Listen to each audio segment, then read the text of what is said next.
Taigi, sveiki atvykę į mūsų viešbutį.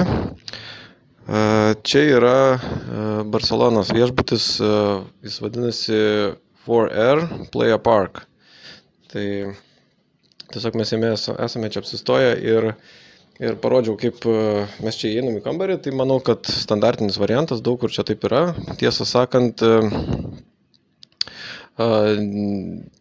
yra vanduo chloruotas ir jis nėra geriamas, tai va turėkit omeny, jeigu kada nors čia planuosit atvykti, tai vandenį tai reikės čia iš kažkur kitur nusipirkti ir panašiai. Kai kur yra viešbučiuose galimybės to vandens tiesiog įsipilti. Na, čia, kaip supratau, sudėtingesnė truputėlį situacija su iš to dalyku. Tai va, žodžiu, veikia čia kondicionierius. Kondicionierius veikia štai iš šitos vietos, turbūt matote. Tai va, tai po to yra išėjimas į balkoną.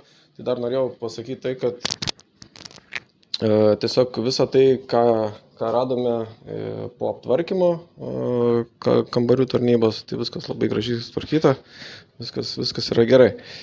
Šiaip iš esmės mes kaip ir antram aukšte čia.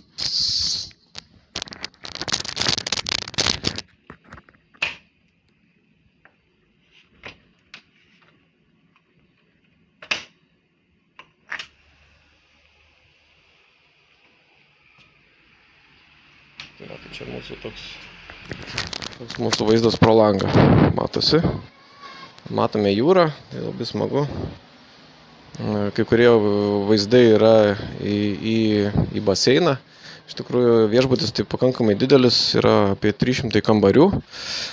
Tai va, tikrai, kas jau atvyksite, tai man tai atrodo visai kaip 3 žvaigždučių viešbučiai, tai tikrai viskas čia kol kas esame labai patenkinti. Tai yra antroji mūsų diena čia šitos viešnagės.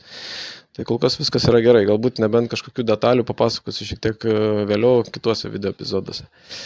Tai va, tai šiandien, šiuo metu šitam video epizode net nesifilmavau, tai va tiesiog norėjau parodyti kambarį. Tai va, galite apžiūrėti, kaip viskas čia atrodo. Tai va, tai tiek būtų apie tai ir pabaigai dar parodysiu patį paplūdimį iš toli.